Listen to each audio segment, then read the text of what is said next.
संत रामपाल जी महाराज एक ऐसे महान संत जिन्होंने अपनी सतभक्ति, तत्व ज्ञान, करुणा और सेवा के बल पर समाज में नई मिसाल कायम की है।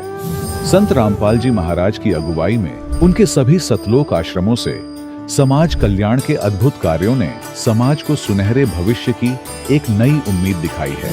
संत रामपाल जी महाराज से नाम दीक्षा लेने के बाद लाखों लोगों की लाइलाज बीमारियां जैसे कैंसर, एड्स आदि ठीक हुई। संत जी के ज्ञान से प्रेरित होकर उनके अनुयायियों ने लाखों यूनिट रक्तदान किया। संत जी ने लाखों बहन बेटियों का दहेज मुक्त विवाह करवाया।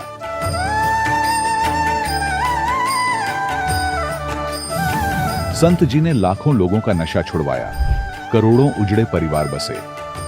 संत जी के आश्रमों में समागम के दौरान निःशुल्क नेत्र चिकित्सा, दंत चिकित्सा प्रदान की जाती है। संत रामपाल जी महाराज द्वारा समय समय पर पर्यावरण संरक्षण के उद्देश्य से बड़े स्तर पर वृक्षारोपण किया जाता है। संत जी ने जरूरतमंदों को तत्काल राहत पहुंचाने के लिए एम्बुलेंस सेवा शुरू की। संत जी अपने अनुयायियों को देहदान के लिए प्रेरित करते हैं, जिससे मानवता की सेवा और चिकित्सा क्षेत्र में सुधार हो सके। संत रामपाल जी महाराज के सभी आश्रमों में हर रोज निःशुल्क भंडारा आयोजित किया जाता है, जहां हर वर्ग, हर जाति और हर धर्म के लोग एक साथ बैठकर भोजन करते हैं।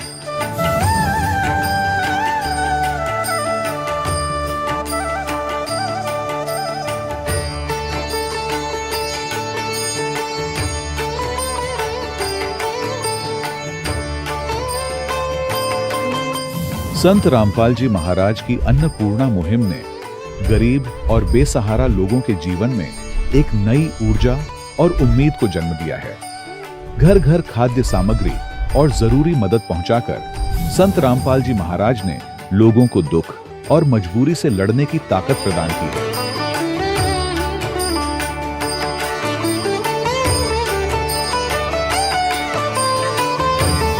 संत रामपाल जी महाराज द्वारा गरीब लोगों के लिए घर बनवाने का अद्भुत कार्य एक ऐसी मिसाल कायम कर रहा है जो सदियों सदियों संत जी की उदारता और दया भावना के तौर पर जाना जाएगा।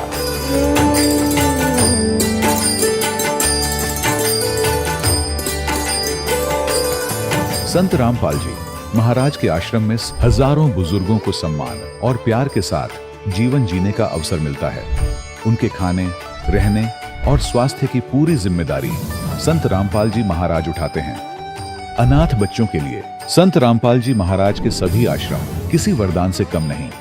यहाँ उन्हें शिक्षा, संस्कार और भविष्य के लिए बेहतर अवसर प्रदान किए जाते हैं। चाहे बाढ़ हो, भूकंप या महामारी, संत रामपाल जी महाराज और उनके अनुयायी हमेशा ही जरूरतमंदों के लिए सबसे आगे खड़े रहते हैं।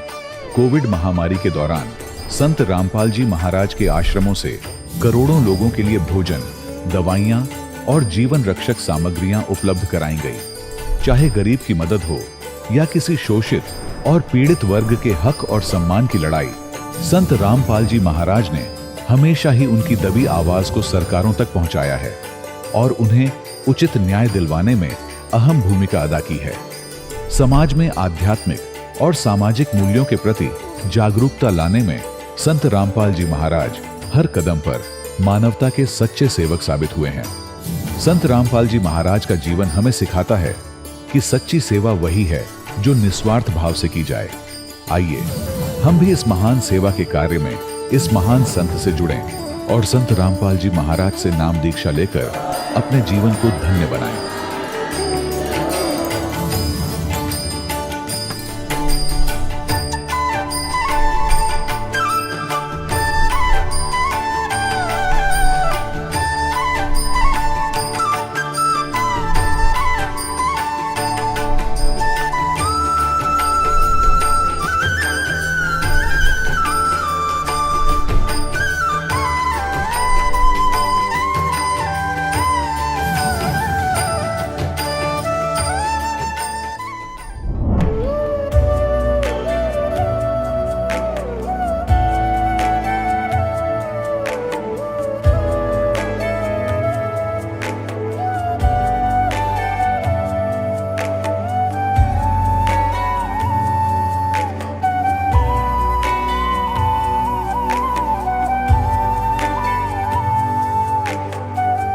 गीता में अर्जुन को स्वयं भगवान कह रहे हैं कि उस परमेश्वर की शरण में जा, उसके लिए उन संतों के पास जा जो तत्वदर्शी हो।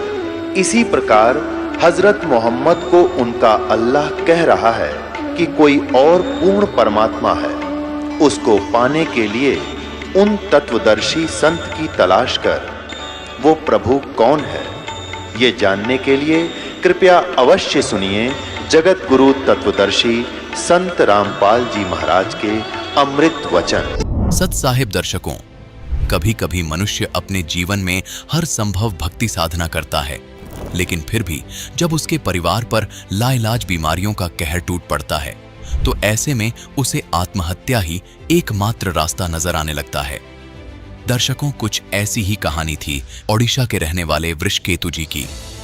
वृषकेतु जी ने अपने जीवन में हर प्रकार की पारंपरिक भक्ति साधनाएं अपनाई, लेकिन इसके बावजूद भी उनका परिवार लाइलाज बीमारियों से घिरा रहा। हालात इतने बिगड़ चुके थे कि वृषकेतु जी जीवन से ही निराश हो चुके थे। लेकिन फिर उनके जीवन में एक ऐसा मोड़ आया जब उन्होंने संत रामपाल जी महाराज से नाम दीक्षा ली, और यही बना उनके जीवन का वह टर्निंग पॉइंट जिसने अंधकार में डूबे उनके जीवन को पूरी तरह उजाले से भर दिया। आज वृषकेतु जी का कहना है कि जब से मुझे संत रामपाल जी महाराज की शरण मिली है, तब से मेरा जीवन पूरी तरह से बदल चुका है। आज न केवल मेरा पूरा परिवार शारीरिक रूप से स्वस्थ है, बल्कि हमें आत्मिक शांति की भी अनुभूति हो रही है। दर्शकों, आखिर वृषकेतु जी ऐसा क्यों कह रहे हैं? आखिर इसके पीछे की सच्चाई क्या है? आइए सुनते हैं वृषकेतु जी की कहानी, उन्हीं की जुबानी। नमस्कार सर। नमस्कार सर, क्या नाम है आपका? मेरा नाम वृषकेतु परिडा। सर, कहाँ से आए हैं आप? मैं उड़ीसा के रहने वाला हूँ। सर, संत रामपाल जी महाराज से नाम दीक्षा आपने कब ली? मैं 7 अप्रैल 2013 को नामदान लिया। सर, संत रामपाल जी महाराज से नाम दीक्षा लेने से पहले क्या आप कोई भक्ति साधना भी करते थे? हाँ, पहले मैं उड़ीसा में अलग धर्म में हमारा परिवार सब जुड़े थे। मैं भी ऐसे ही नामदान लेके मैंने जाया करता था। और इसके बाद फिर मैं जब नौकरी में आया, फिर वहाँ पे आके मैं कुमार स्वामी से नामदान लिया था दिल्ली में। तो सर, आपके जो उड़ीसा के बचपन के धर्मगुरु थे, उसके बाद आपने कुमार स्वामी से नाम दीक्षा ली, तो इन सब भक्ति साधनाओं से आपको क्या क्या लाभ मिले? मेरा लड़की भी, वो भी ऐसे ही बहुत एक्जिमा टाइम का हो गया था, हाथ में पूरा सारी एक्जिमा हो गया था, और उनका फीवर होता था, बुखार हर हफ्ते में जाके उनका 700-800 रुपये लगता था उनके पीछे। सर, आप बहुत दुखी थे, तो फिर संत रामपाल जी महाराज की जानकारी आपको कहाँ से मिली? जानकारी सर ऐसा है कि हमें साईं बाबा मंदिर जाते थे, वहाँ पे हर गुरुवार को हम बीवी बच्चे जाते थे, और वहाँ पे कोई आके सज्जन लोग ये पुस्तक बांट रहे थे। वहाँ पे मैं पुस्तक देख पढ़ के देखा कि ऐसा है कि कुछ लिखा हुआ है ऐसे मैटर, ब्रह्मा विष्णु महेश के माता पिता भी है। तो मैं एकदम अचंभित हो गया कि ब्रह्मा विष्णु महेश उनके माता पिता भी है। अच्छा, तो फिर मैं किताब लेकर आया। मैं घर वाले नाराज़ होते, लाइन में खड़ा हो जाओ, तो आए हैं साईं बाबा मंदिर में, आप ये किताब क्यों पकड़ लिए? मैं छुपा के मैंने साइड में रख दिया। घर पे लाके वो किताब मैंने पढ़ा, पूरा अच्छी तरह समझा, तो मेरा माइंड एकदम बिल्कुल काम नहीं करा। मैं कैसे नामदान लूँगा? मैं घर पे सभी को बताया, ये देखो ये किताब में क्या लिखा हुआ है। मैं क्या बताऊँ, वो कोई मेरा बात को सुने नहीं है। बोले कि उल्टा मुल्टा पता नहीं कहाँ कहाँ चला जाते, किताब ले आते, अब साईं बाबा मंदिर ऐसा ऐसे क्यों कर रहे हैं। अभी अगर कोई सुना नहीं, ऐसे कंटिन्यू खूब कम से कम 2008 में मैं किताब लेकर आया था, और भक्ति सौदागर नाम था। फिर मैंने ऐसा है 7 अप्रैल 2013 को बच्चों को बोला कि ऐसा है कि बेटा ऐसा देखो, तो वो एक्चुअली क्या है, वो फिर पढ़ा कर पापा देखते ही तो देखा, तो पापा अच्छा ये ऐसे किताब ऐसे ज्ञान है, और मैं तो कभी सोच भी नहीं सकता ये हमारे कोर्स में क्यों नहीं हो रहा है। हमारा खूब कम से कम हमारा ये जो कोर्स में सिलेबस में भी आना चाहिए ये सब चीज़। सो वो क्या कर पापा, वो किताब देना। वो किताब था भक्ति सौदागर, उसका नाम है उस टाइम पे। वो किताब लेके वो पढ़ने लग गया। तो मेरा घर वाले बिल्कुल नहीं सुनते थे, और बाकी जब ये मेरा बच्चा उनको दिखाया तो वो गदगद हो गया। मेरा नहीं सुनता था, लेकिन मैं लड़की जब बताया वो सुना। तो फिर वो टीवी में मेरा पत्नी वो भी देखा कि देख के ऐसा गदगद हो गया कि चलो ऐसे ज्ञान है, ऐसे है, मैं पहले भी आपका बात माना होता तो अब कब का हमने नामदान लिए होते। चलो ये हम जाके संत रामपाल जी महाराज के पास जाके नामदान ले लेंगे। तो फिर वो तैयार हो गए। हम चारों, 2 लड़की मेरा है और लड़का नहीं है, हम चारों सीधा बस में बैठ के चला गए। इस संत रामपाल जी महाराज के वहीं पे दरबार में पहुंच गया। मेरे को ऐसे एहसास हुआ कि अच्छा ऐसा है, अब पहले नाश्ता कर लो, आप ये भोजन करो, ये भंडूरा करके फिर तुम चलो वहाँ पे नामदान लेना। मैं ऐसे, मेरे को महसूस नहीं हुआ वो ऐसे भगत थे मेरे देवता जैसे। सर ऐसा है, फिर हमने संत रामपाल जी महाराज के पास से जाके 7 अप्रैल 2013 को नामदान हमने ले लिए। सर, संत रामपाल जी महाराज से नाम दीक्षा लेने के बाद क्या आपको भी कोई लाभ हुए?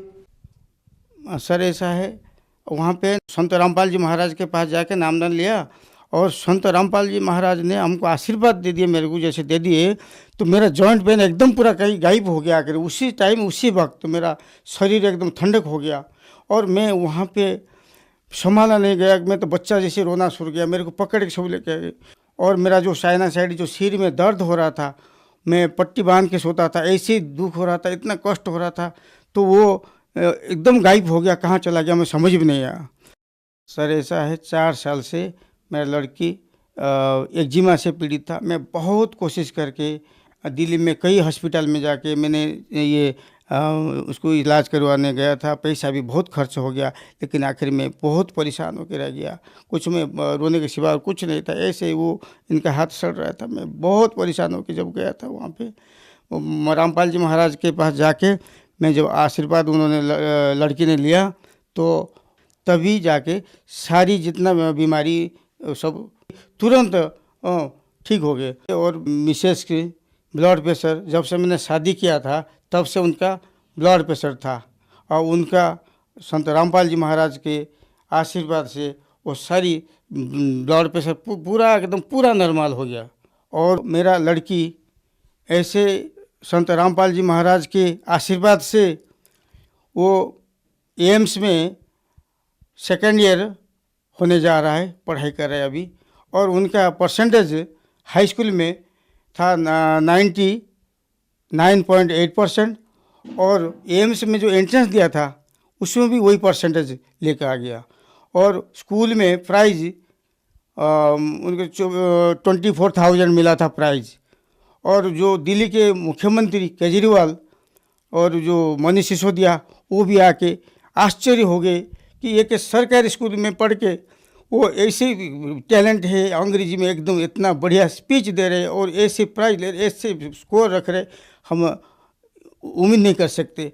वो फिर गला लगा दिए। ये सब संत रामपाल जी महाराज के आशीर्वाद से सब कुछ हुआ।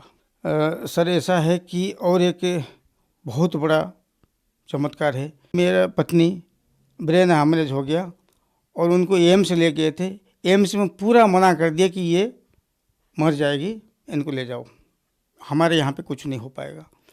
फिर मैं उसको JB पंत लेके गया, वहाँ पे भी मना कर दिया, नहीं इसको तो मर जाएगा, उसको ले जाओ, यहाँ पे नहीं। मैं आके सीधा रामपाल जी महाराज के उनके आश्रम में फ़ोन करा कि ऐसा ऐसा कंडीशन, क्या करूँ। रामपाल जी महाराज ने बोले कि ऐसा है, इनको राम मनोहर लोहिया हॉस्पिटल में ले जाओ, वहाँ पे एडमिट हो जाएगा और ठीक हो जाएगा, परमात्मा साथ में है। तो मैं ये उनकी बात मान के सीधा राम मनोहर लोहिया हॉस्पिटल ले गया। ऐसा कि हुआ कि डॉक्टर भी आगे को कोई बात नहीं, यहाँ पे सीट है, सब कुछ है, आप आओ यहाँ पे एडमिट कर। तुरंत एकदम ऐसे हुआ कि सब कुछ एकदम सरल हो गया कि वहाँ पे जाके डॉक्टर बोले कि ठीक है, इसमें एडमिट करके इनको इलाज करो। इलाज करने के बाद ऐसे हुआ कि उनके बोले कि ये तो बहुत सीरियस है और 48 घंटा होश में नहीं आएगा, ऐसे ऑपरेशन होगा, ये से। चलो कोई बात नहीं, पर जो भी होगा होगा। हम तो रामपाल जी महाराज के ऊपर छोड़ दिए, जो भी होगा वही करेंगे। तो फिर ऐसा हुआ, वो ऑपरेशन जब हुआ, ऑपरेशन होने के 5 मिनट में उनका होश आ गया। और वहाँ पे जो सीनियर डॉक्टर थे उनके तो हैरान हो गए कि ऐसा है, हम तो पहली बार ये पेशेंट को देख रहे हैं जो कि इतना तुरंत होश आ गया। फिर अचानक उनको दर्द महसूस हुआ, फिर उनको ICU में ले गए। ICU में लेके उनका तब तो होश था, दर्द था। तो उसी टाइम में संत रामपाल जी महाराज उनको पूरा हॉस्पिटल में उनके आईसीयू में पूरा दिखाई दिए उनको। वो उनको कह रहे, संत रामपाल जी महाराज कह रहे कि बेटे तेरा उम्र यही इतना था, ये 42 साल तो उम्र था और तो मैं आज एक्सटेंड करा दिया ये उम्र, कोई दिक्कत नहीं, तो कुछ भी है अब सही हो गया। अब इन डॉक्टर मानो जो परेशान हो रहे हैं उनको जवाब दे दे कि मैं ठीक हूँ। तब मेरी पत्नी ने वो बोला कि ऐसा है कि हाँ डॉक्टर साहब ऐसा है, मैं थोड़ा कुछ स्वप्नों सा देख रहा था, मेरा गुरुजी को मैंने देखा। वो पूछे कौन गुरुजी है? वो बोले गुरुजी संत रामपाल जी महाराज। वो मेरे से बात कर रहे थे कि तुम्हारा उम्र ख़त्म हो गया था बेटे, तुम्हारा उम्र परमात्मा का कोटे से वो उम्र बढ़ा दिए बेटे, कोई दिक्कत नहीं, उनको बता दो। वही मैं डिस्कशन कर रहा था, इसलिए आपका जो खुजली कर रहे थे मैं कुछ जवाब नहीं दे रहा था। ऐसे ही मेरा पत्नी का उम्र ख़त्म हो गया था, वो नया जिंदगी संत रामपाल जी महाराज ने दिए है। सर आपने बताया कि आपने संत रामपाल जी महाराज से नाम दीक्षा ली तो आपके घुटनों का दर्द एकदम संत रामपाल जी के आशीर्वाद से ठीक हो गया। आपकी बेटी की एक्जिमा की प्रॉब्लम एकदम से ठीक हो गई, जिसके कारण आप बहुत परेशान थे। उसके अलावा आपकी पत्नी को भी संत रामपाल जी ने एक नया जीवन दान दिया, ब्रेन हेमरेज की प्रॉब्लम से निजात दिलाई। आपकी बेटी आज एम्स में 2nd ईयर में डॉक्टरी कर रही है और 99.8% के साथ उन्होंने एडमिशन लिया, जो कि बहुत बड़ी बात है। तो संत रामपाल जी ने आपको एक बहुत ही सुखमय जीवन प्रदान किया है। तो जो श्रद्धालु आज आपको देख रहे हैं, आप उन्हें क्या संदेश देना चाहेंगे?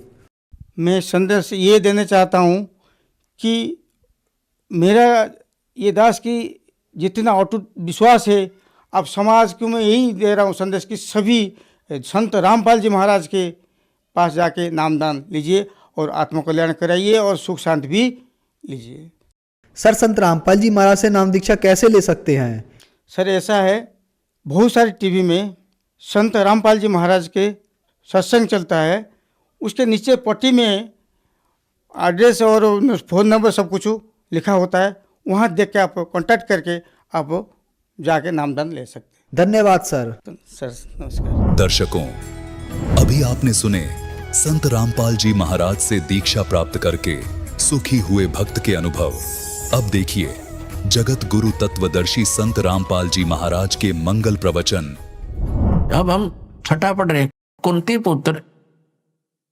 मनुष्य अंत काल में जिस भी भाव को समन करता हुआ शरीर का त्याग करता है, उसको ही प्राप्त होता है। सदा उसी भाव से भावित रहता, तद भाव भावती। ये क्या बताया है कि जो अंत में उसी जिसके आस्था रहेगी उसी को प्राप्त होगा, जहां साता वासा वही। और यह 7वें में कहा है कि इसलिए सब प्रकार से सब समय में मेरा स्मरण कर, अनुस्मर, मेरा स्मरण कर और युद्ध भी कर, मुझ में अर्पण की वे मन बुद्धि युक्त होकर तो निसंदेह मुझे प्राप्त होगा। अब 8वें में फिर क्या कहा है कि यदि अब अभ्यास योग युक्तेन चेतसा, यहां देख रहे हैं इनके अनुवाद दीनी का पढ़ते हैं। हे पार्थ, ये नियम तो पहले वाले में था। हे पार्थ, परमेश्वर के ध्यान के अभ्यास रूप योग से युक्त दूसरी ओर न जाने वाले चित्त से, यानी उस परम अक्षर ब्रह्म के। हे पार्थ, यह नियम है कि परमेश्वर के ध्यान के अभ्यास रूप योग से युक्त दूसरी ओर न जाने वाले चित्त से निरंतर चिंतन करता हुआ मनुष्य परम दिव्य पुरुष यानी परम अक्षर ब्रह्म को, उस परम प्रकाश रूप दिव्य पुरुष परमेश्वर को ही प्राप्त होता है ना। उससे दूसरा हो गया गीता ज्ञानदाता से। और 9वें में फिर कहा है, इसमें स्पष्ट भी किया है कवियम पुराणम, पर इसको अभी छेड़ेंगे नहीं, लंबा चैप्टर बन जाएगा। कवि का अर्थ बाद में देखेंगे। जो पुरुष सर्वज्ञ अनादि सबके नियंता, सूक्ष्म से अति सूक्ष्म यानी सबके नियंता, गीता से ज्ञानदाता से अन्य है, वो सबका मालिक और सबके धारण पोषण करने वाला, वो मूल जड़ रूपी परमात्मा अचिंत स्वरूप है। और आदित्य वर्णम, सूर्य के सदृश प्रकाश रूप नित्य चेतन। आदित्य वर्ण माने सूर्य की तरह तेजो में है, उसका प्रकाश में शरीर है भगवान का। अविद्या से अति परे, अविद्या से अति परे शुद्ध सच्चिदानंद घन ब्रह्म परमेश्वर का स्मरण करता है जो व्यक्ति। अब हम 8वें अध्याय का 10वां श्लोक पढ़ रहे हैं। 9, 8, 9 हमने पढ़ लिया, जिसमें गीता ज्ञानदाता किसी अन्य परम अक्षर ब्रह्म की महिमा बता रहा है। उसकी भक्ति करता हुआ वह भक्ति युक्त पुरुष अंत काल में योग बल से, योग बल माने भक्ति की शक्ति से, भ्रकुटी के मध्यम में प्राणों को अच्छी प्रकार स्थापित करके फिर निश्चल मन से स्मरण करता हुआ उस दिव्य परम पुरुष को, उस परम अक्षर ब्रह्म को ही प्राप्त होता है। श्रीमद् भगवत गीता अध्याय नंबर 17 के श्लोक नंबर 23 में गीता ज्ञानदाता कहता है उस परम अक्षर ब्रह्म के पाने का, सच्चिदानंद घन ब्रह्म के पाने का 3 मंत्र का जाप है। ओम तत्सत, अपना तो इसने सार्वजनिक कर रखा है, और तत् और सत का इसको ज्ञान नहीं, क्योंकि इसने उस समय आवेश में आकर के परमात्मा के उस ज्ञान का नाश कर दिया। फिर परमात्मा आकर वो ज्ञान बोलते हैं स्वयं अपने अन्य रूप धारण करके, तो ये इसके एजेंट समझ नहीं पाते। परमात्मा इस तरीके से उसको अपनी वाणी में छुपा कर जाते हैं। फिर या स्वयं आते हैं या अपना दास भेजकर अपने बच्चों तक उस ज्ञान को फिर सार्वजनिक कराते हैं।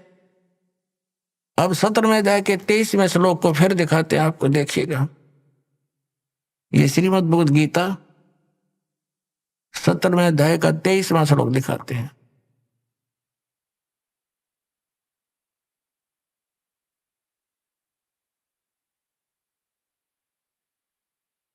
अध्याय नंबर 17 का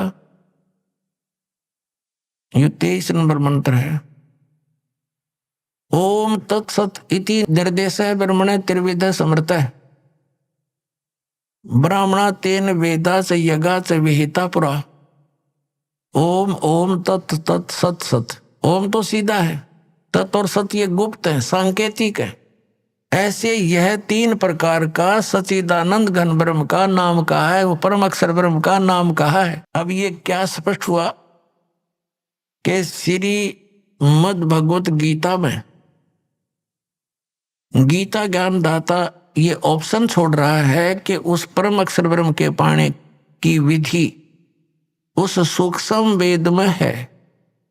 उस ज्ञान को तू तत्वदर्शी संतों के पास जाकर समझ, वो सच्चिदानंद घन ब्रह्म की वाणी में निहित है। अपनात्मा ये 3 अक्षर का मंत्र जो है ये साधना है। अब क्या है, जैसे हमारा जो इष्ट है वो तो परमात्मा सतपुरुष कबीर साहब है। हमारे इष्ट देव अनंत कोट ब्रह्मांड के रचनहार, कुल के मालिक ये कबीर साहब, कबीर देव, कबीर परमेश्वर जी हैं, जो बनारस में, काशी शहर में एक जुलाहे की भूमिका करके तत्व ज्ञान का प्रचार करके अपनी समर्थता का प्रमाण दे करके सह शरीर आए थे, सह शरीर चले गए थे। ये हमारे पूज्य इष्ट देव हैं।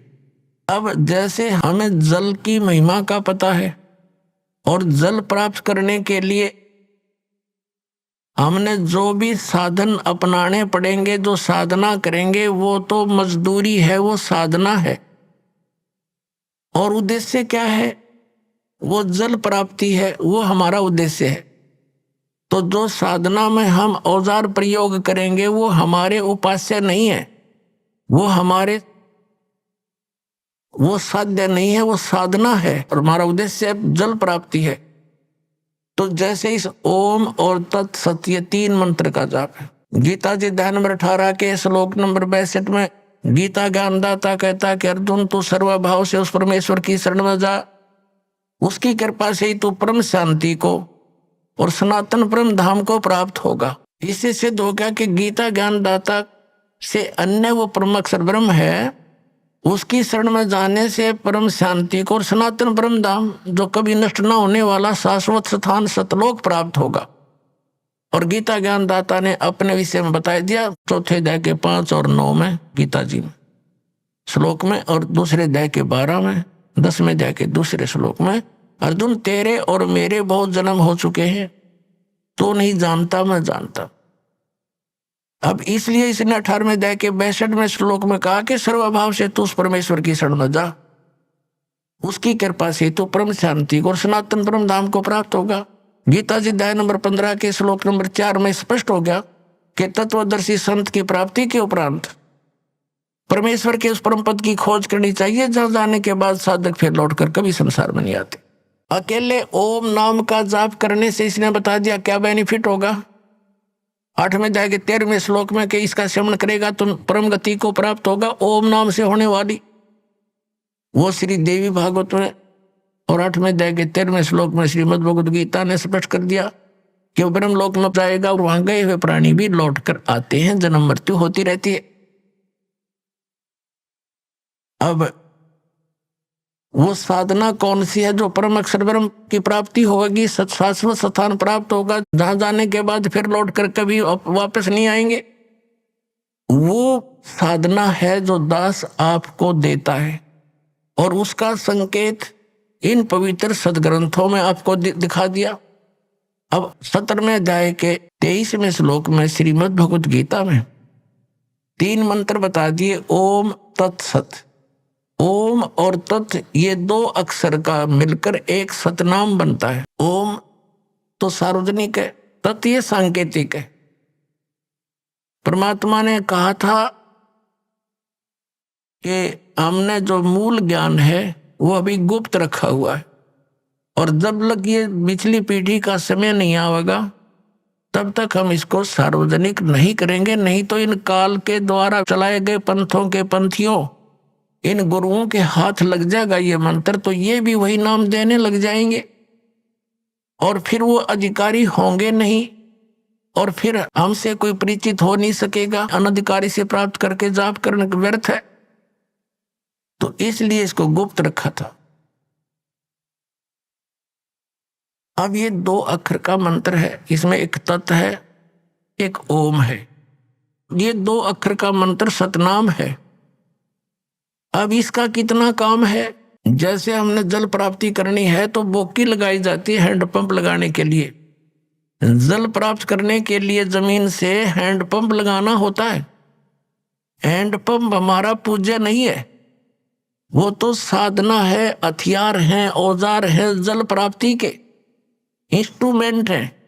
तो ये ओम तत्सत जो मंत्र है ये इंस्ट्रूमेंट है, ये औजार है उस सतलोक में जाने के, उस सतपुरुष के पाने के। तो ये मंत्र हमारे पूज्य नहीं है और ये बुरे भी नहीं है, क्योंकि इनसे हमें भगवान मिलेगा, हमें जल मिलेगा। तो ओम और तत् का काम है श्वास उश्वास का सिमरण करना पड़ता है। एक मंत्र को बाहर छोड़ना है, एक को अंदर लेना है। तो ये समझो जैसे हम बोकी लगाते हैं पृथ्वी पर, पृथ्वी के अंदर उसको खोदते हैं, बोकी होती है लोहे की पाइप सी और उसको मारते हैं नीचे, तीखी होती है आगे से वो, और उसमें मिट्टी भरती चली जाती है, मिट्टी को बाहर निकाल देते हैं, फिर उसको फिर मारते हैं। तो वो फिर साथ के साथ उसमें पाइप भी डाउन करते जाते हैं, लोअर करते रहते हैं। तो वो बोकी और पाइप का काम है वो जल तक पहुंच जाना। जल प्राप्ति नहीं करवा सकती बोकी और वो पाइप। जल प्राप्ति के लिए हैंडपंप लगाना पड़ेगा उसके ऊपर, फिर वो हैंडपंप हिलाना पड़ेगा, तब वो जल मिलता है।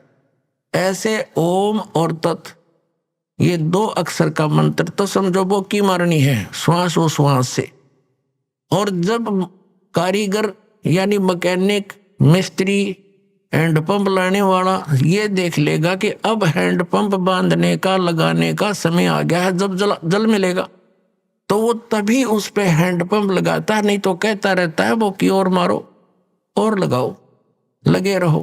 तो पुण्यात्माओं, जिस समय आपका इस सतनाम की भक्ति की कमाई, आपकी भक्ति की कमाई जब सही हो जाएगी, उस समय सारनाम दिया जाएगा। ये सारनाम समझो हैंडपंप है, और हैंडपंप का भी फिर सिमरन करना है, उसकी मजदूरी करनी है, उसकी साधना करनी है, तब वो जल मिलेगा। तो ये तीनों मंत्र, आदि नाम भी कहते हैं सार नाम को, आदि नाम, और सतनाम को कहते हैं 2 अक्षर का, ये ओम और एक तत्। तो इन तीनों मंत्रों के साधना से हमें परमात्मा मिलेगा। जैसा कि आपको पूर्व में बताया है कि ये भोली आत्मा इन अज्ञानियों के साथ, इन चोरों के साथ कितने खुश हैं, बड़े परम धनी मिल गए हैं, संत मिल गए। तो उसके विषय में सूक्ष्म वेद में परमात्मा कबीर जी ने कहा है कि साधों से ती मस्करी और चोरा नाल खुशहाल, ये मल अखाड़ा जीतेंगे युगों युगों के माल। तो इविन कहते हैं चोरों नकलियों संतों के पास तो बड़े प्रसन्न हुए बैठे हैं, और जब से इस दास ने ये मार्ग स्टार्ट किया परमेश्वर की आज्ञा से, उसी दिन से संघर्ष का सामना करना पड़ रहा है। क्रोथा कांड इसी कारण से करवा दिया अज्ञानी दुष्ट लोगों ने। तो कह रहे हैं परमात्मा के ये मल अखाड़ा जीतेंगे, ये युगन युगन के माल है। क्योंकि आप पिछले जन्म जन्मांतर से भक्ति करते हुए आ रहे हो, और उनके अंदर विशेष कसक रहती है भगवान की। तो वो पुण्यात्मा जा फंसी इन काल के दूता के, इन राधा स्वामी धन धन सतगुरु, और ये जनोद दालेर, आगरा वाले, और ये मथुरा वाला जय गुरुदेव, ये ठाकुर जी महाराज, ये सारे के सारे काल के भेजे हुए एजेंट हैं। इन्होंने सारे दुनिया को अपने पीछे लगा लिया। अब क्या बताते हैं कि अब ये पुण्यात्मा परमात्मा की चाह में लगे हुए थे, युगों युगों के माल हैं, पहलवान हैं, रेसलर हैं ये। अरे रुक नहीं सकती ये आत्मा भगवान बिना। इनके अंदर एक कैसी प्रेरणा है पिछले संस्कारों से। और अब ये फंस गए इन काल के दूता के, वहां कोई भक्ति है नहीं, जोत लगवाना इन्हें बंद करवा दिया, धर्म कर्म की कोई रास्ता नहीं, कोई विधि नहीं, शास्त्रों को साधना नहीं। तो ये नास्तिक हो जाएंगे कुछ दिनों में। अगर ये मार्ग स्टार्ट ना होता भगवान वाला, तो पूरा भारतवर्ष नास्तिक हो जाता। और ये नास्तिक हो ही गए हैं। जैसे ईसाई हैं, सब मांस खावें, शराब पीवें, सिगरेट ये पीवें, कोई बाउंडेशन नहीं, और एक बार चर्च में नौकरी और चलवाई। तो ये कोई भक्ति है? यहीं तक सीमित था। कुछ दिनों के बाद ये जितने भी उन दूसरे महापुरुषों के पास चले गए, उनको परम धनी जान के अब सबकी दुर्गति हो जाएगी, थोड़े दिन में शुरू हो जाएगी। और फिर वो नास्तिक हो जाएंगे, सोचेंगे कितना भगवान नहीं है। हमने 6-6 घंटे ध्यान लगा के देख लिया, गुरुजी तो 2.5 घंटे बताए थे। तो अब परमात्मा ने मेहर बख्श दी कि आपको ये यथार्थ भक्ति मार्ग मिल गया। अब क्या है कि जैसे ये तो मल अखाड़ा जीतेंगे युगन युगन के माल, वो पुण्यात्मा सच्चे ज्ञान को सुनेंगे, फिर भाग होंगे अपने सारे स्थान पर, वो रुक नहीं सकते वहां पर। आज कोई बालक है, बाल की खाल उतार लेता है जीव, एक बार इसका समझ में ना आई थी का उनको परम धनी मान लिया, ये जो कहते फाइनल है। अब उन्हें का भी ना पता, ना सतनाम का पता, 500 नाम काल के जाप करवावे, हर बात बढ़ावे सतलोक जान की। ना उनको सतनाम का पता, ना सचखंड का पता, ना सार नाम का पता, ना सार शब्द का पता। वही सतनाम, वही सार शब्द, वही सतपुरुष, वही सतलोक, वही सचखंड। ये कोई बात हुई? सरने पैरन के ज्ञानकार बात बनाओ सचखंड जान की। अब पुण्यात्मा परमात्मा के पाने का ये 3 मंत्र का साधन है। इस 3 मंत्र के जाप का समर्थन श्रीमद् भगवद गीता हमारे पवित्र सदग्रंथ ने भी संकेत कर दिया। और फिर जो हम आपको प्रथम मंत्र देते हैं, ये कंप्लीट जो ज्ञान है, कंप्लीट कोर्स, ये सच्चिदानंद घन ब्रह्म की वाणी कबीर वाणी में है, परमात्मा की वाणी में है। उसमें सारा कुछ लिखा हुआ है इन सब कमलों के बारे में। चक्र जो हमारे रीढ़ की हड्डी के अंदर की तरफ, ये मूल कमल, स्वाद चक्र, नाभि कमल, हृदय कमल, कंठ कमल और ऊपर त्रिकुटी कमल, ये सभी के जाप मंत्र उस सूक्ष्म वेद में है। और बाकी ये वो तीन मंत्र भी उसमें अलग से हैं, बिल्कुल उसमें तो कंप्लीट ही है। और उनमें से इन महापुरुषों ने भी, जिनको हम मोक्ष प्राप्त मानते हैं, जैसे आदरणीय धर्मदास साहिब जी, आदरणीय मुल्कदास साहिब जी, आदरणीय दादू साहिब जी, आदरणीय गरीबदास साहिब जी, आदरणीय नानक साहिब जी, आदरणीय घीसा दास साहिब जी। आदरणीय गरीबदास साहिब जी गांव छुड़ानी जिला जज्जर हरियाणा वाले, और आदरणीय नानक साहिब जी ये सिख धर्म के प्रवर्तक, आदरणीय घीसा दास साहिब जी गांव खेखड़ा जिला मेरठ उत्तर प्रदेश वाले। तो जितने भी ये पंथ परमात्मा के सतलोक की महिमा गाने वाले हैं, ये आदरणीय नानक साहिब जी की वाणी को विशेष रूप से मानते हैं। अब उन वाणियों में क्या लिखा है? 5 नामों का जिक्र है, लेकिन गुरु ग्रंथ साहिब के अंदर वो 5 नाम ओपन नहीं है, क्योंकि जिस वाणी में वो कंप्लीट ओपन थे, कंप्लीट था, वो कंप्लीट ज्ञान था, वो प्राण संगली थी, तो उसको पूर्ण रूप से उजागर नहीं किया गया और न ही गुरु ग्रंथ साहिब में उसका योग किया गया। किस लिए नहीं किया गया? क्योंकि उसके अंदर वो कंप्लीट कोर्स था, जिसमें 2 अक्षर का नाम, ये सतनाम भी था। अब पुणात्मा, ये तो सदग्रंथों से आपको दिखा दिया, 3 मंत्र के जाप से बात बनेगी। अब उन महापुरुषों ने जिन्होंने परमात्मा के कौन से मंत्र का जाप किया, वो भी आपके रूबरू कराते हैं। पुणात्मा, परमात्मा ने कहा था, धर्मदास मोरी लाख दवाई, ये सार शब्द कहीं बार न जाई, सार शब्द बार जो पढ़ी ही बिचली पीढ़ी हंस नीतर ही। फिर क्या बताया था कि इस सतनाम को भी सार्वजनिक नहीं करना। और परमात्मा ने क्या बताया है कि सोहम शब्द हम जग में लाए, और फिर सार शब्द तो हमने कति गुप्त छुपाए। ये जो अन्य पंथों के पंथी सोहम नाम भी साथ में ये कहीं की ईंट कहीं का रोड़ा बना करके इसका प्रयोग करते हैं। कहते हैं किसी भी 52 अक्षर के अंदर लिपिबद्ध किसी भी ग्रंथ में कबीर परमेश्वर से पहले इस सोहम अक्षर की जानकारी नहीं थी, लिखा नहीं था कहीं पर। तो परमात्मा कहते हैं सोहम शब्द हम जग में लाए, फिर भी सार शब्द हमने गुप्त छुपाए। गरीबदास साहिब जी को परमात्मा मिले, सचखंड लेकर गए, वापस छोड़े, अपनी आंखों देखी, उस पूरा विवरण बताया। तो क्या बताया कि नामा छिपा ओम तारी, पीछे सोहम भेद बिचारी, सार शब्द पाया जद लोई, आवागमन बहुर न हुई। नामदेव नाम के एक महापुरुष छिपा जाति में हुए। कहते हैं नामा छिपा ओम तारी। आदरणीय नामदेव साहिब जी ये छिंबी जाति में, छिपा जाति में थे, और उनको पहले ओम की ही रट लगा रहे थे, उसकी लो लगा रहे थे तारी। और पीछे सो हम भेद बिचारी, जब परमात्मा आकर मिले उस प्यारी आत्मा को, वो गुण है मालिक का, अपनी अच्छी आत्माओं को खोजते फिरते हैं।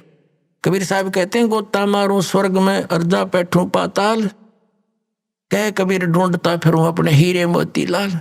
फिर नामदेव जी को जब समझाया और ये ज्ञान बताया, ये मंत्र दिया दूसरा, तो कहते हैं नामा छिपा ओम तारी, पीछे सो हम भेद बिचारी, और सार शब्द, फिर सार शब्द मिलेगा, सार शब्द पाया जद लोई, आवागमन बहुर ना हो। ये है जन्म और मरण के, इस दीर्घ रोग के नाश करने का 3 मंत्र का ये साधना जाप, ये मंत्र है। अब इसके लिए आदरणीय गरीबदास साहिब जी ने अपनी वाणी में लिखा है, राम नाम जप कर थर होई, ओम सोहम मंत्र दोई। ये 2 मंत्र हैं सतनाम के, और इन्हीं मंत्रों को कौन जाप करते थे? आदरणीय नानक साहिब जी। अपने आत्माओं, जिन महापुरुषों के ये गुण गाते हैं कि वो पार हो गए, और वो ये कहा करते कि गुरु ग्रंथ साहिब में 5 शब्दों की धुनकार धुन सुने, ये कोई बात है? वो शब्द अलग है, वो मंत्र न्यारे हैं, उनसे प्रकट होने वाली धुन, इस शरीर में तो असंख्यों धुन है। कबीर साहब ने कहा कि अंड और पिंड के पार सो देश हमारा है। गरीबदास साहिब जी ने कहा कि वो शब्दों की जो वास्तविक धुन है, जो उस सतलोक में जो धुन हो रही है, वो इसके पार है। कोई हैरे परले पार का जो भेद कहे उस धुन, उस जनकार का, ये नकली है। इसके अंदर जो सुनता है सारा काल ने अपनी माया के द्वारा दुर्गा से ये नकली लोग, नकली धुन इस शरीर के अंदर प्रकट करवा रखी, उसकी नकल करके सतलोक की। इनको जो भी पिंड में सुनते हैं, अंड, ये पिंड और अंड एक ही है, ये तीन बनाए बैठे, अंड, पिंड और ब्रह्मांड, ये तीन है। अरे तरह के जो भैया अज्ञानियों। अब आपको दिखाते हैं आदरणीय नानक साहब जी ने क्या जाप किया। एक समय मर्दाना और बाला दो सेवक से उनके साथ रहा करते थे। उन्होंने प्रार्थना की कि हे गुरुदेव, हमें एक बार श्रीलंका की सैर करा दो। नानक साहिब जी ने कहा कि आंखें बंद करो। आंखें बंद करके खोली तो समंदर के किनारे खड़े थे। नानक साहिब जी ने कहा कि मेरे पीछे पीछे आ जाओ, जल के ऊपर चलेंगे जैसे पृथ्वी पर चलते हैं, और तुम वाहेगुरु वाहेगुरु कहते रहना। अब वो दोनों वाहेगुरु वाहेगुरु करते हुए चल पड़े। नानक साहिब जी वो 2 अक्षर का मंत्र उच्चारण करके सुमन करते जा रहे थे। मर्दाना ने सोचा गुरुजी तो ये 2 अक्षर का मंत्र जाप कर रहे हैं, मैं भी क्यों ना यही मंत्र करूं। तो उसने 2 अक्षर का मंत्र जाप शुरू किया, वो लगा डूबने। तब नानक साहिब जी ने कहा कि मर्दाना, गुरु की आज्ञा की अवहेलना करने से ये दंड लगता है, तो वही मंत्र कर जो मैंने बोला है। तो फिर वो वाहेगुरु कहने लगा, फिर उसी तरह जल के ऊपर थल की तरह चलने लगा।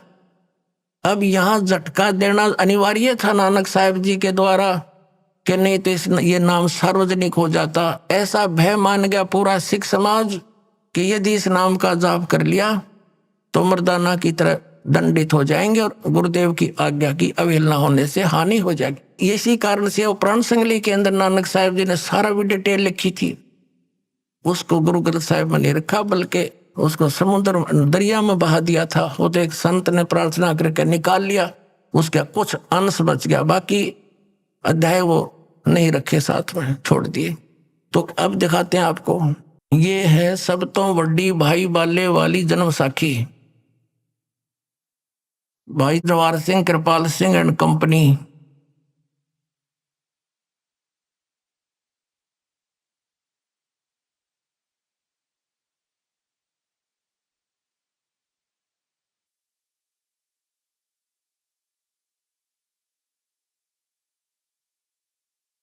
ये है ई जन्म साखी, अज तक छप चुकिया नालों वड्डी है। सब तो वड्डी ते पुरातन यानी पुरानी है, भाई बाले वाली जन्म साखी। श्री गुरु नानक देव जी दी पंजे साहिब दी साखी ते 10 बादशाह दे जीवन समेत मुकम्मल साखियां हन। प्रकाशक हैं भाई जवाहर सिंह, कृपाल सिंह एंड कंपनी। पुस्तकां वाले गली नंबर 8, बाग रामानंद, अमृतसर, ये यहां छपी है। अब इसके हम चलते हैं 547 पृष्ठ पे।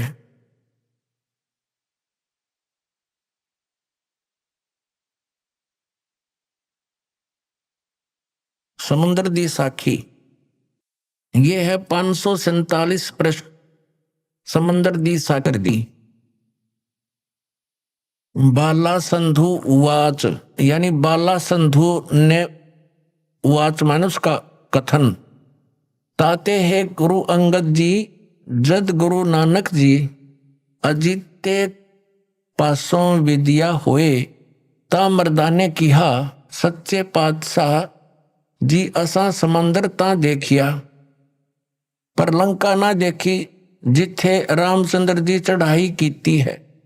ता गुरु नानक जी किहा चलो भाई बाला ते मर्दाना तुहानू रंज नहीं करना।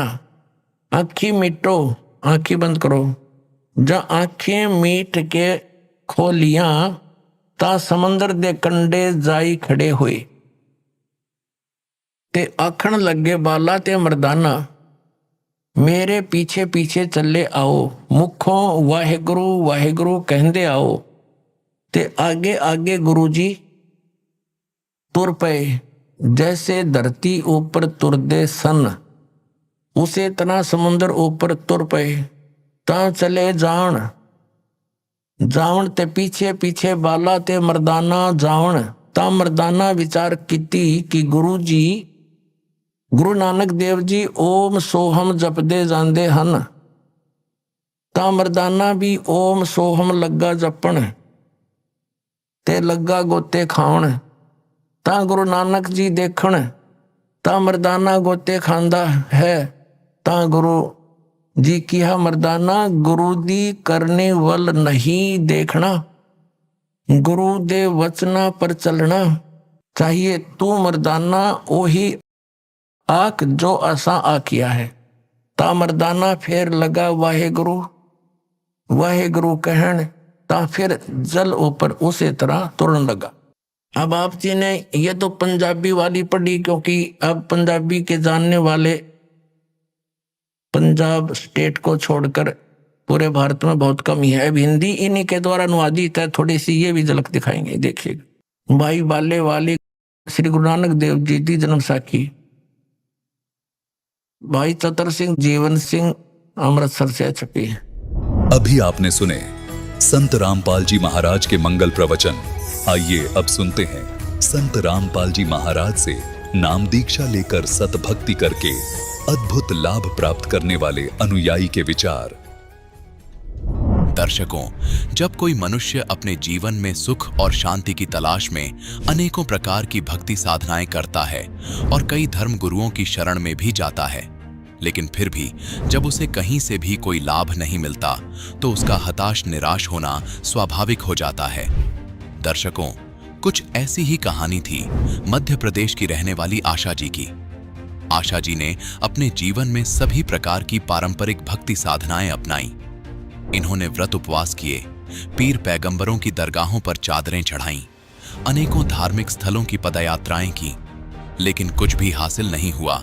और इन सब से कुछ बात बनती न नजर आई तो आशा जी ने ब्रह्मा कुमारी पंथ का दरवाजा खटखटाया। लेकिन अफसोस, वहां से भी इन्हें अपने पाप कर्मों की मार से कोई राहत नहीं मिली।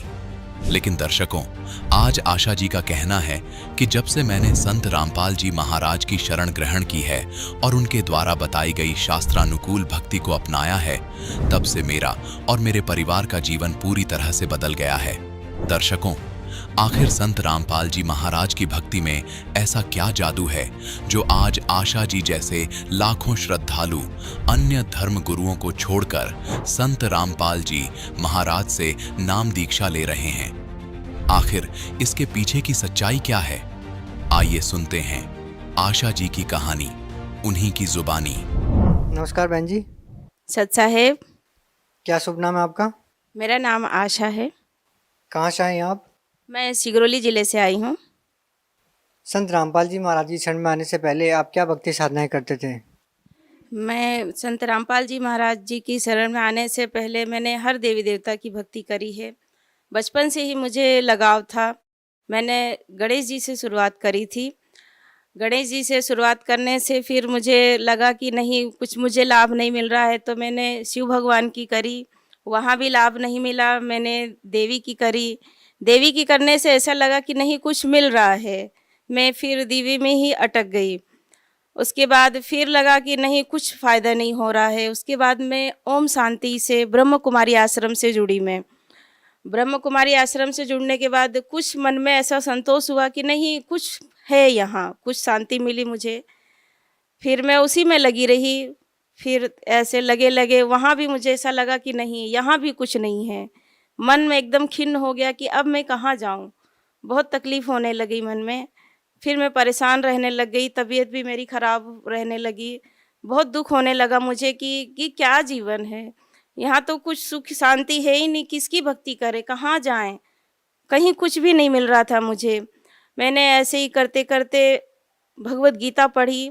भगवत गीता को पढ़कर ऐसा लगा कि लोगों से सुना था मैंने कि इसको पढ़ने से मन के जो सवाल रहते हैं वो कहीं ना कहीं उसका उत्तर मिल जाता है। लेकिन मेरे साथ उल्टा हो गया। मैं गीता को पढ़ते पढ़ते ऐसा दिमाग खराब हुआ कि मैंने उसको ऐसी फेंकी कि फिर मैंने नहीं उठाई। उसमें ऐसे शब्द थे कि आप तत्वदर्शी संत की खोज करिए। उसका सार यही निकला, मैंने उसको जितना भी पढ़ा समझा तो उसका सार यही निकला कि आप तत्वदर्शी संत की खोज करिए और उनसे नाम लीजिए। मैं बोली अब मैं कहाँ जाऊँ, किसको मैं तत्वदर्शी संत मानूँ, कौन है, मुझे कौन मिलेगा। फिर मेरी खोज ये समझ ली कि समाप्त ही हो गई। फिर मैंने इस पर ध्यान नहीं दिया, परेशान रहने लग गई। पर मन में ये इच्छा थी कि मुझे कोई तो मिले, कहीं से तो सुख मिले। ऐसे ही सर पे परेशान ही रह गई। बहन जी, जो पहले आप भक्ति करते थे, उन भक्ति को करने से आपको क्या लाभ मिला? सर मुझे कुछ भी लाभ नहीं हुआ, मैं बस परेशान ही रही। कुछ होते थे जैसे ताकि भगवान से श्रद्धा ना हटे, थोड़े थोड़े होते रहे, लेकिन मन को शांति नहीं मिली, परेशान ही रही मैं। आप संत रामपाल जी महाराज की शरण में कैसे आए? सर मैं संत रामपाल जी महाराज जी की शरण में ऐसे आई कि संत रामपाल जी महाराज जी ने हर जगह प्रचार करवाया है और गुरु जी ने हमारे यहाँ सिगरौली में भी गुरु जी की गाड़ी गई, वहाँ प्रचार हुआ। संयोग ही था कि मैं उस दिन मार्केट आई थी और गाड़ी में पेट्रोल ख़त्म हो गया था। ये सब एक संयोग ही था, गाड़ी में पेट्रोल ख़त्म हो गया। मैं वहीं चौराहे पर खड़ी हो गई और चौराहे पर ही गाड़ी खड़ी हुई थी। उसमें से एक भगत जी आए और उन्होंने मुझे एक पुस्तक दी। बोले दीदी ये पुस्तक ले लीजिए। उस गाड़ी भी वहीं खड़ी थी और मैं पुस्तक को भी उलट पलट के देख रही थी। मुझे ऐसा लग रहा था जैसे इसमें ब्रह्मा कुमारी वाला ही ज्ञान है। उस पुस्तक को लेने का मेरा कोई भी विचार नहीं था। मैं वापस करने लग गई तो भगत जी ने बोला दीदी ले लीजिए, अच्छी पुस्तक है। मैंने कहा कि कितनी कीमत है? उन्होंने कहा 10 रुपया। मुझे बहुत अच्छा लगा कि इतनी मोटी पुस्तक 10 रुपये। फिर भी मैं सोची, लेकिन गुरु मालिक की इच्छा हुई, मन में ऐसी इच्छा हुई कि चलो हम तो ऐसे ही पैसे फेंक देते हैं। मैंने वो 10 रुपये की पुस्तक फिर मैंने ले ली और फिर मैंने उस पुस्तक को पढ़ी।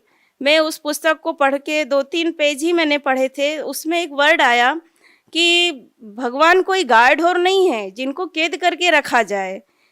ये शब्द मेरे मन को इतना लगा कि वाकई इस पुस्तक में मेरे मन की बातें हैं। मुझे वो पुस्तक बहुत अच्छी लगी और उस पुस्तक को पढ़ के मेरे मन में उमंग आया कि नहीं, मेरे मन में जो सवाल बचपन से उठ रहे हैं, जिसका जवाब मुझे कहीं नहीं मिला, कोई नहीं दे पाया, शायद इस पुस्तक में वो जवाब मुझे मिले। और मैंने अपनी खुशी मेरे आसपास जो भी थे मैंने सबसे जाहिर करी और उस पुस्तक को फिर मैं आगे पढ़ी। आगे पढ़ते पढ़ते मुझे बहुत अच्छा लगा, बहुत ही अच्छा लगा। और मैंने अपने भगत जी से भी कहा कि मुझे ये जो पुस्तक मुझे मिली है, ये संत रामपाल जी महाराज हैं और मुझे इनके यहाँ जाना है। आपने मेरे पीछे बहुत पैसा खर्च किया, मेरी बीमारी में बहुत पैसा लगाया, कहीं कोई लाभ नहीं हुआ, लेकिन आप एक उपकार मेरे ऊपर और कर दो और मुझे ये संत रामपाल जी महाराज जी के पास मुझे ले चलो। हो सकता है कि मुझे यहाँ से कुछ लाभ हो। बस इसी तरह मैं संत रामपाल जी महाराज जी के पास आई। जो भक्ति संत रामपाल जी महाराज ने आपको दी है, उससे करने से आपको क्या लाभ मिला?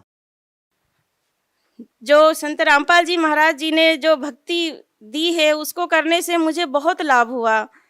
पहले तो मुझे शुरू में ऐसा लगा कि सर ये संत रामपाल जी जो हैं वो टीवी से नाम देते हैं, क्या लाभ होगा। मन में बड़ा अजीब सा लगा कि ये टीवी से दे रहे हैं, लाभ होगा कि नहीं होगा। फिर दर्शन के लिए गुरुजी के पास गई मैं। गुरुजी ने सिर में हाथ रखा। मैं बोली गुरुजी मुझे कष्ट है। गुरुजी ने कहा कि आपका कष्ट ठीक हो जाएगा, भक्ति करो। फिर भी मन में ऐसा लगा कि क्या पता ठीक होगा कि नहीं होगा।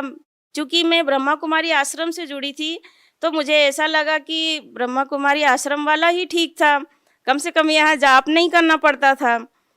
फिर मैं बोली कि चलो देखते हैं, गुरुजी की भक्ति करके देखते हैं, संत रामपाल जी महाराज जी की भी भक्ति करके देखते हैं क्या होता है आगे। ऐसे ही नाम लेके, और हम लोग घर जा रहे थे अपने सिगरौली में, तो रास्ते से ही लाभ होना चालू हो गया। सिर में दर्द हो रहा था और मैं जाप कर रही थी फर्स्ट मंत्र, और जाप करते करते ही ऐसा हो गया कि फर्स्ट मंत्र पूरा भी हो गया और सिर का दर्द ऐसे गायब हो गया कि मुझे पता ही नहीं चला कि मेरे सिर में दर्द था। फिर मुझे थोड़ी देर बाद ख्याल आया कि अरे मेरे सिर में तो दर्द था, कैसे ठीक हो गया। फिर मुझे लगा कि नहीं, ये गुरुजी का ही उपकार है, ये जो मैं मंत्र जाप कर रही थी इसी का ही ये उपकार है। मैं बोली अरे ये तो है कोई शक्ति, बहुत बड़ी शक्ति है। और मुझे धीरे धीरे फिर मेरे शरीर में भी लाभ हुआ, मेरी बीमारी में भी मुझे बहुत लाभ हुआ। मैं ना खड़े रह पाती थी, मेरे पाँव की एड़ी इतना दर्द करती थी कि मैं 5 मिनट में फिर मैं बोलती थी अब मेरे को नहीं खड़े रहना, अब मैं बैठूंगी। मैं खाना भी नहीं बना पाती थी। और मेरे जॉइंट पेन था, पूरे अंग अंग में मेरे जॉइंट पेन था, जिसका इलाज मैंने हर जगह कराया। डॉक्टरों ने भी ये कह दिया था कि ये जॉइंट पेन अब ये जाने वाला नहीं है, ये अब तुम्हारे साथ ही जाएगा। तो मुझे बहुत दुख होता था, मुझे ऐसा लगता था कि मैं मर जाऊं तो ही अच्छा है। लेकिन मैं गुरुजी के पास आई और मेरे जॉइंट पेन भी जाप करते करते कब गायब हो गए मुझे पता ही नहीं चला। और मेरे शरीर में जितनी भी बीमारियां थी, बहुत बीमारियां थी, मैं बहुत परेशान रहती थी। पेट में गैस बनना, सिर में दर्द होना, घुटने में, कंधे में, कमर में, बहुत तकलीफ में मैं रहती थी। और ये सब तकलीफ़ें मेरी 1 महीने में सारी तकलीफ़ें मेरी ख़त्म हो गई और गुरुजी के प्रति मेरी श्रद्धा बहुत ज़्यादा बन गई थी। एक बार मेरे भगत जी छत पे गए थे, किसी दूसरे की सेटरिंग लगी थी, छत ढलाई होनी थी छत की, और वो सीढ़ी जो बांस की सीढ़ी रहती है उससे चढ़ के वो ऊपर गए और सेटरिंग का जायज़ा किया। उन्होंने देखा और जब वो उतरने लग गए ऊपर से, तो जैसे ही उतरना उन्होंने को चालू किया तो ऊपर की सीढ़ी ही टूट गई। और जब वो सीढ़ी टूट गई तो उनको तो नीचे गिर जाना था, लेकिन मेरे भगत जी बता रहे थे कि मुझे ऐसा लगा कि आकाश मार्ग से कोई सफ़ेद वस्त्र में कोई व्यक्ति ने मेरे पाँव पकड़ लिए। मैंने कहा कौन हो सकता है, ये मेरे गुरुजी हैं, इसके अलावा और कोई नहीं हो सकता है। एक बार मेरे खुद के घर की छत की ढलाई होनी थी और ऐसे बादल छा गए कि अब तो इतना पानी गिरेगा कि पूछो ही मत। पूरी बाढ़ आज वहीं आनी थी, सिगरौली ज़िले में ही आनी थी। और मेरे भगत जी गुस्से में आके मेरे से बोलते हैं कि छत की ढलाई हो रही है और यदि पानी गिरा और काम रुक गया तो मैं तेरे गुरुजी के पास ना तो मैं तुझे जाने दूंगा और ना मैं खुद जाऊंगा। बहुत टेंशन में मैं आ गई कि छत की ढलाई अगर रुक गई तो मुझे नहीं जाने देंगे। फिर मैंने गुरुजी से प्रार्थना करी और प्रणाम करके मुझे पहला ही मंत्र मिला था तो मैं उसका जाप करने लगी।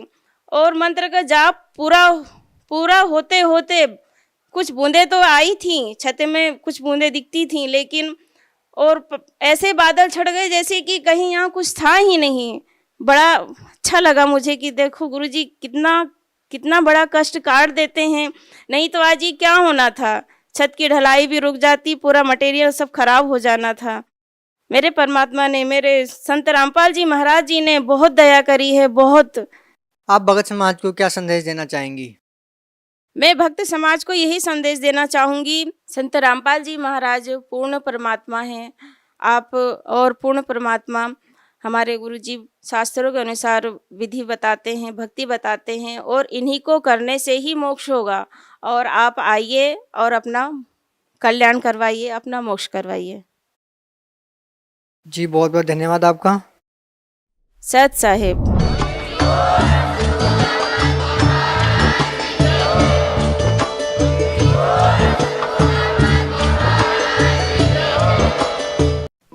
आप सुन रहे थे जगत गुरु तत्वदर्शी संत रामपाल जी महाराज के मंगल प्रवचन। अधिक जानकारी के लिए संपर्क करें।